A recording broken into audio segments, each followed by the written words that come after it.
ያው ባለፈው ተነጋግረናል ታውቃለህ። የፍቺ ወረቀት ነው ሐሳብሽ? አዎ የመጨረሻዋ ናት። ጥሩ አድርገሻለሁ። እቺ የመጨረሻዋ ፔፐር ናትና እዚህ ፔፐር ላይ ሲፈረምልኝ እኔ የማገኘው ሰላም እና እረፍት እኔ ነኝ የማውቀው ምን ያክል ነፃ እንደምሆን በጣም በብዙ ነገር ከብዙ ነገር አንግል ማለት ነው። እንዴ በጣም አሪፍ ነው እንጂ እኔ ትላንት ሄጄ ነበር እንዳጋጣሚና አቡሻም እየነገርኩት ነበር። አዎ በጣም ጥጋበኛ ሆኗል። በጣም ስልሽ እኔም ስራ ላይ ስለነበርኩኝ እጄ ላውጣ መነካከት አያስፈልግም ራሳቸው ይፈታል ያ አእምሯቸው ከቀን ወደ ቀን ይሻሻላል በሚል ነው እንትን ያልኩትና ትላንት ብሩክ ራሱ የሰጠኝ መልስ ሊያስገድል የሚችል አይነት መልስ ገብቶሻል ሩታይ።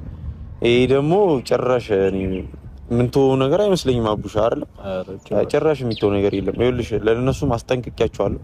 እሱ የፈለገበት እየሄደ መዳራት ይችላል፣ የፈለገውን ማድረግ ይችላል። ግን እኔ አይመለከተኝም ስለሱ።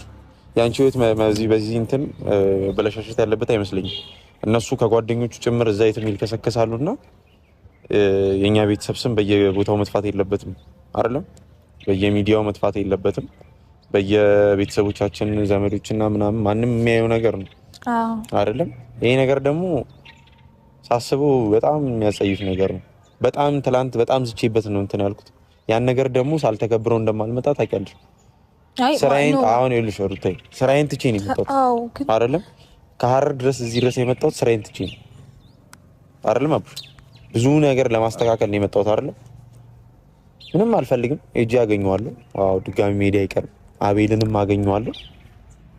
ግን ለሁለቱም እንደማልመለስ ታውቂ እንፈልጋለን። ይሄ እንደዚህ አድርግ እንድትይኝ አይደለም ሩታ። በቃ ማለት ነው ባዬ እኔ ይኸውልህ ታላላቆቻችንንም አላስገባም እንደዚህ አይነት ጉዳይ ውስጥ አናስገባም እኮ ብዬ ይኸውልህ እስከ ዛሬ ድረስ እኮ ምንም እንዳይሉ አድርጌ የቆየሁትኝ በምክንያት ነው አይደለ?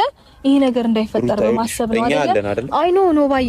አዎ እናንተ አላችሁ፣ ግን ደግሞ አንተ ተናደ እንደዚህ አይነት ነገር ስታደርግልኝ አንተ በእኔ ሰበብ ሌላ ነገር ደግሞ እንድትሆን ፈልጋለህ። እንደዚህ አይነት እኛ ታላላቆች ትልልቅ ክብር ያላቸው ሰዎች ናቸው አይደል?